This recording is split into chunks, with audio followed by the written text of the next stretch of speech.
ግን ምንም ማድረግ ስለማትችል አንቺ ምንድነው የምትዩ? ደስተኛ ማድረግ አልችልም ከዚህ በኋላ እሱ በእርግጠኝነት ማለት ነው። ደስተኛ ካላደ መለየትም አብሮ መቀጠልም ፈጣሪ ሲፈቅድ ነው ሊሆን የሚችለው። ግን እኔ ማለት የምፈልገው ለብሩኬ ማለት ነው ሀይሚ የተወሰው ቃነች እንዴ ማለት የተወሰው ቃነች እንዴ ማለት ከጋሼ በአደራነት የተቀበልካት ልትገለገልባት ልክ እንደ ቤት ቁሳቁስ እንደ ወንፊት እንደ ሳህን ነገር ነበር እንዴ ተበደርካት? ለዚህ አባባሌ በጣም ይቅርታ አድርጉልኝ። ምክንያቱም ፍቅር ኃያል ነው። ፍቅር ኃያል ነው እንዴ ፍቅር እኮ ማለት ነው እንኳን ያፈቀራችሁትን ሰው ሂድልኝና እኔ በቅቶኛል ከሱ ጋር ያለኝ ነገር እንኳን በቅቶኛል ብላችሁ ልትናገሩ ይቅርና ማለት ነው የእውነተኛ ውዴታ በልባችሁ ሲኖር ይቅርና ያ ሰው እንኳን አብሯችሁ እያለ እኔ በቅቶኛል ሲላችሁ ወደ ራሳችሁ ለመመለስ ለማረጋጋት ትጥራላችሁ። ሴት ልጅ ናት እንግዲህ እየፈተነችው ሊሆን ይችላል። ብሩኬ ምን ያክል ለእኔ መስዋዕት ይከፍልልኛል፣ እኔ ለሱ እንደከፈልኩለት እሱ ለእኔ ምን ያክል ይታገሰኛል የሚለውን እየፈተነችው ሊሆን ይችላል ይቺ ቅማምዬ ማለት ነው። ግን ብሩኬ በአንድ ጊዜ ተስፋ ቆርጦ በአደራነት በተውሶ ቃነት በባለፈው ጊዜ ጋሽዬ ስለሰጡት ዛሬ ወስዶ ቤት እኔ በቅቶኛል ከሀይሚ ጋር መቀጠል አልፈልግም ሲል ነው ይመጣላችሁ። ትልቁ ዳቦ ሊጥ ሆነ ማለት አሁን ነው። ሰላም ጤና ይስጥልኝ ውድና የተከበራችሁ ቻናል ተከታታዮች ሰላማችሁ ብዙ ትርፍርፍርፍርፍ ይበልልኝ። እኔ በእነዚህ ልጆች ምክንያት ጨጓሬ ተልጧል። የምሬን ነው የምላችሁ ጨጓሬ ልቅ ብሏል ባጭሩ ማለት ነው። ለማንኛውም ሀሳብ አስተያየታችሁን በኮሜንት አስቀምጡ፣ ላይክ ሼር ማድረጋችሁን አትርሱ። ዛሬ ዋና ነጥቦችን አነሳለሁ። ለማነሳው ነጥብ እንዳትቀየሙኝ። እኔ የተሰማኝን ስሜት ነው የምናገረው። እንደ አንድ አፍቃሪ ሆኜ ነው ዛሬ ማወራላችሁ ማለት ነው ውዶቼ። እኔ አፍቃሪ ነኝ በነገራችን ላይ እና ስታፈቅሩ ተውት በቃ ስለ እናንተ ምሳሌ አርጌ አላወራም። ስታፈቅሩ አልልም። ዳይሬክት ስለ ብሩኬ ስላወራው ልበል። እንግዲህ ዛሬ ቀጥታ ሄዶ ለጋሽዬ ምንድን ያለው ከሀይሚ ጋር ተለያይተናል፣ በቅቶኛል፣ ያለው ነገር ከዚህ በኋላ ደክሞኛል፣ እኔ እረፍት እፈልጋለሁ ነው እያለ ያለው። ፍቅር እረፍት ይፈልጋል እንዴ? ብሩኬ ፍቅር እረፍት ይፈልጋል እንዴ? እንዴት ነው እንደዚህ እረፍት ፈልጋለሁ ተጨናነኩኝ ምናምን። ሲጀመር እኮ ሀይሚዬ ትናንትና ተለያይተናል እኔ በቅቶኛል ምናምን ነገር ስትል ብሩኬ ደክሞኛል እኔ በቅቶኛል እንለያይ ምናምን ነገር ብሎ ጋሽዬ ጋር እንደሚሄድ ገምቼ ነበረ። ግምቴም ተሳክቷል ማለት ነው። እንዴት ነው የሚሆነው እንደዚህ? ይኸው አንድ ወንድ ልጅ ሴት ልጅ ዝቅ ብሎ ትሬት ካላደረጋት፣ ካልተንከባከባት፣ ላይክ ሪስፔክት ካላደረጋት እንደገና ደግሞ ከምንም በላይ ደግሞ የሆነ አሌለ እስከ መቼ ነው እኔ ስለምን ስሰግድ የምኖረው ስለማመጥ የምኖረው ምናምን ነገርም ብለሃል። ለምትወዳት ሴት አይደለም መለማመጥ ይቅርና ማለት ነው ጉልበቷን እያልክ እግሯን ጥብ እያልክ ብትኖር ራሱ እኮ 9 ወር ሙሉ ያንተ ልጅ በሆዷ ይዛለች፣ እናት ሆናለች፣ የእናትህን ቦታ ተክታለች። ይቺ ሚስትክ የምትሆን ልጅ ነች። ያንተ የዛሬዋ ገርፍሬንድክ የነገ ሚስትክ ናት። የነገ የቤትህ የጎጆ አድማቂ ናት። የነገ ግራ ጎንህ ናት። you don't think that think እንዴት ነው እንደዚህ ዳይሬክት ነው የምታስበው? ብሩኬ ዳይሬክት አታስብ ነገሩን ከመናገር በፊት ቲንክ ማድረግ አለብክ። አሁን ለሃይሚን ሄደህ ለጋሼ እኔ ከሷ ጋር ያለኝ ነገር በእቶኛል ከለያይቻለሁ ስትል ጋሼ አዲስ አበባ ስትሄዱ ባደራ መልክ ስለሰጡ ከዚህ በፊት በቃ እኔ እስከዛሬ ድረስ እንደውን ፊት ወይንም እንደ ሳህን ስጠቀምባት ነበረ፣ አሁን በእቶኛል ውሰድልኝ አባቷ እንደማለት ያክል ነው እኔ የተረዳሁት ማለት ነው። እንዴ ወንድ ልጅ እኮ ነው አሸንፈህ ነበረ መገኘት ያለብክ። አንተ ግን ተሸናፊ ሆነህ ነው የተገኘው ብሩኬ። የምሬን ለዛ እኮ ነው እኔ ጭጓሬ የሚላጠው። ለምንድን ነው በፍቅር ተሸንፈህ የማትገኘው ብሩኬ? ፍቅር ማፍቀር ኃጢአት ነው እንዴ?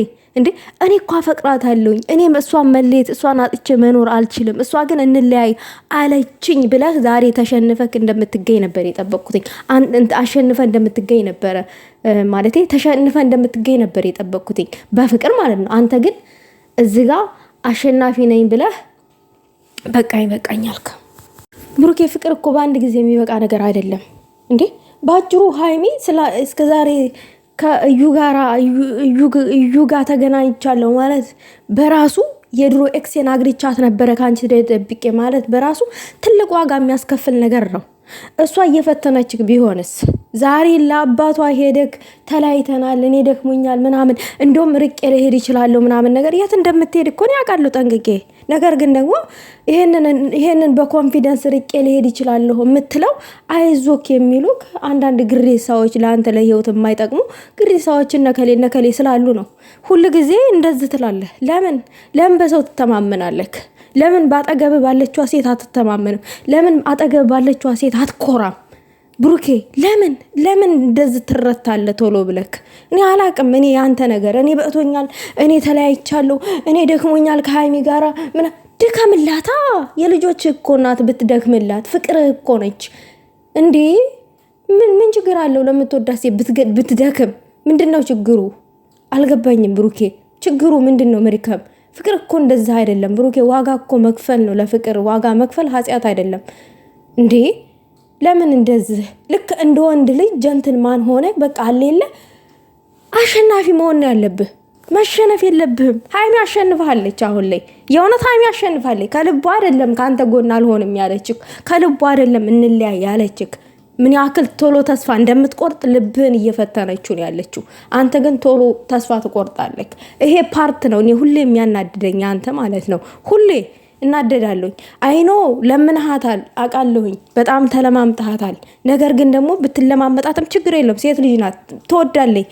የሆነ ለምን ሲያረጓት ትወዳለች። ሴት ልጅ እንክብካቤ ትወዳለች። አንተ ግን ተሸንፈህ ተገኝተክ በቃኝ ብለህ ነው ወቀሳ ስታቀርብ የሚያገኝክ አባቷ ጋር ይሄክ ለምን? ቤተሰብ ደግሞ በእናንተ መሀል መግባት የለበትም። ለእናንተ መሀል ቤተሰብ መግባት ያለበት እናንተ ተጋብታችሁ ወደ ትዳር ዓለም ስትሄዱ ነው። ቀለበት ሲታሰር አላየንም። ሁሉ ጊዜ ግን በእናንተ ውስጥ ቤተሰብ ሲገባ እናያለን። መጀመሪያ እናንተ ተግባቡ። ቤተሰብ በእናንተ መሀል ከመግባቱ በፊት እናንተ ተግባቡ። እስቲ ተግባቡ። ለመግባባት አንዳንድ ጊዜ ሞክሩ። እነ ፍፄን ምናምን እነዚህ ጓደኞችን ጥርግርግ አድርገህ ከመሀል መጀመሪያ ታስወጣለህ። ቁጭ ብለህ አንተና ሀይሚ ብቻችሁ ታወራላችሁ። በቃ አለለ አላወራህም አንተ። ፓወር የለም አንተ ልብ ውስጥ ቀዝቅዝሃል። ፓወር አምጣ፣ የፍቅር ፓወር። እንዴ ፍቅር እኮ ረመጡ እኮ ይለያል። ልብህን አሙቀው ቀዝቅዝሃል ብሩኬ። ከዛም በኋላ ትረታልሃለች ሀይሚ ማለት ነው። አሁን አንተ ቅዝቅዝ ብለሃል። በቃ ሌለ ሊያዝ ለቀቅላይ ነህ ያለኸው። አጥብቅ ያዝ። እውነቴን ነው። እንለያይ ሸለቸን። ይሄ ቃል በተደጋጋሚ ከሷም ከአንተም ውስጥ የሚወጣው ሁሌም እንለያይ። እሷ እንለያይ አለች ትናንትና።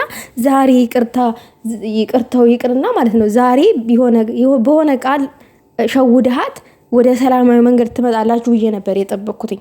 ጭራሽ ሌላ ነገር ውስጥ ሆናችሁ መጣችሁ። በጣም ነው የሚያሳዝነው። እኔ በጣም እየተቃጠልኩ ነው አሁን ማለት ነው። ሀይሚዬም ልክ ናት ውሳኔዋ። ምን መሰላችሁ? አባት ማለት አሁን ዘመናችን ሰልጥኗል አይደለ?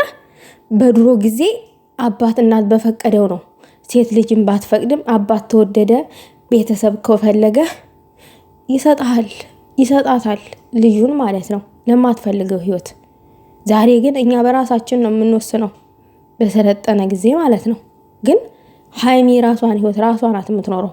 ዛሬ ጋሼ ሲለምኗት እምቢ ብትልም መብቷ ነው። እምቢ ያለችበት ምክንያት ሊኖር ይችላል። ህይወቷን እሷ እንጂ የምትኖረው ጋሼ ወይንም እናቷ አይደሉም፣ ወይንም እኛ አሽቃባጮች አይደለንም።